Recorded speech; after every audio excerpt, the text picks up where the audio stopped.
All right, so here I'll briefly introduce our sensor that's manufactured by our lab, Particle Measurement and Technology Laboratory.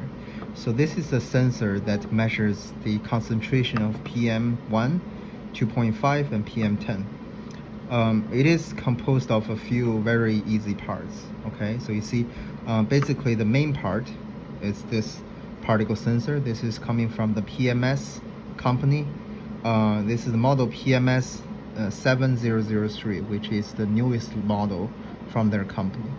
Okay, so here is the inlet of the airflow, and basically have a small fan inside, which will draw the airflow from the inlet, and then use light scattering to measure the intensity and convert that into the PM concentration. Okay, so after it measures the PM concentration, it uses these wires to first transfer it into this block here.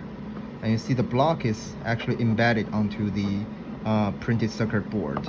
Okay, so after the signal is transported here, there are some small modules that convert these analog signal to digital signal, and then they are stored by this microprocessing chip here.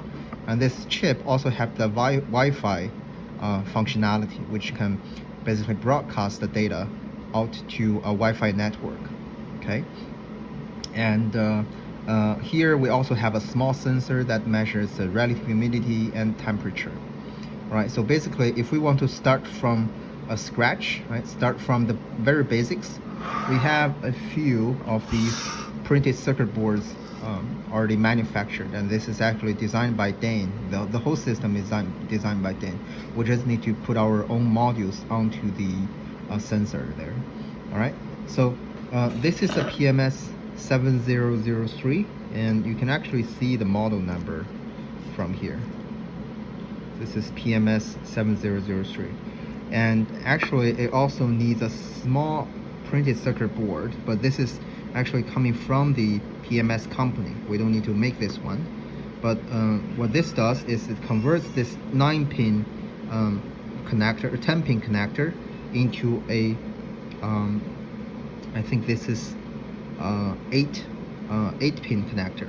All right, and then it's going to transmit the signal. But actually, when we collect the data, we just need 4 of those wires. Okay, so let me just put it back.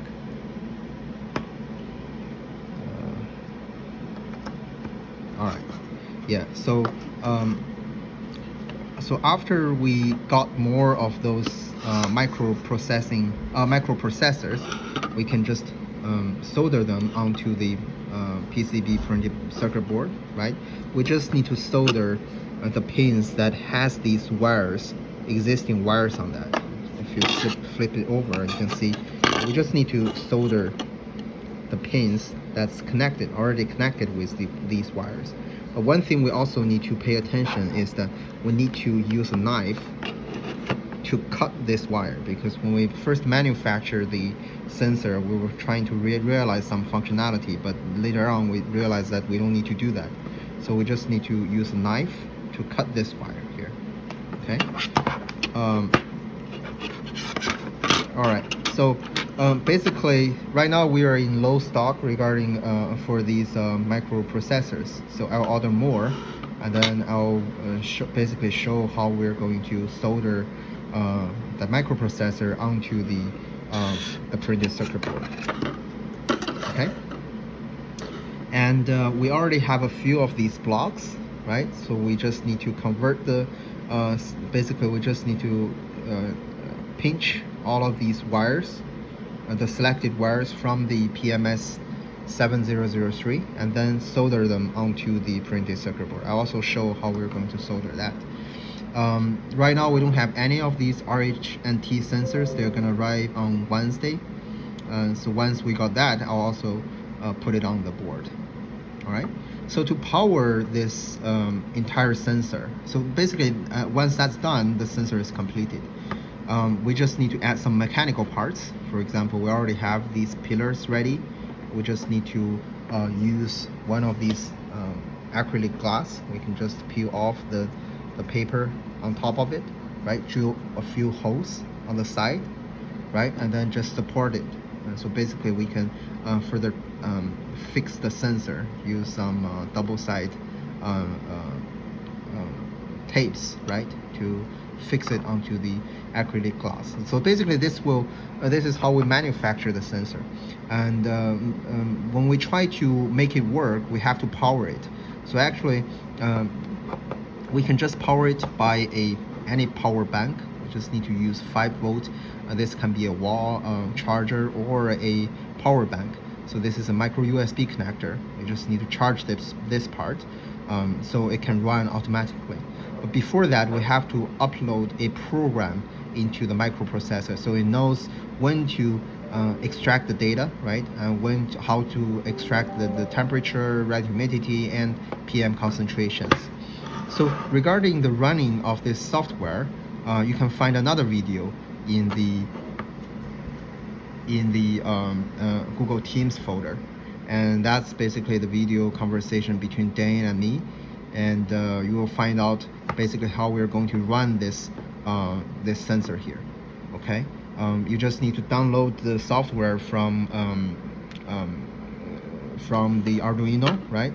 Using the Arduino Sketch to run the software, and basically to upload all of those programs into this microprocessor so that it can run later on without connecting to the laptop. We just need to power that, and then it can transmit signal to the Wi-Fi. Okay. So that's a brief introduction of our sensor system. It looks pretty small, right? And our goal is we're going to deploy this sensor in the underground mine, and we can transmit real-time data onto the cloud regarding the air pollution, the air quality in the mine. So you may wonder, maybe sometimes in the underground mine we don't have Wi-Fi signal, and that is the case because Wi-Fi signal is only available in the buildings. So currently the plan is we're going to buy a cell phone which can create a hotspot, and these sensors can use the hotspot to transmit the data. Right now we're just trying to demonstrate that this is basically a proof of concept to show we can use the sensors to collect the data with a high spatial resolution in the underground mine. And of course later on we can of course deploy wired routers, right, in the underground mine if this turns out to be a successful, or people want to deploy these sensors in large quantities. All right, so feel free to let me know if you have any questions.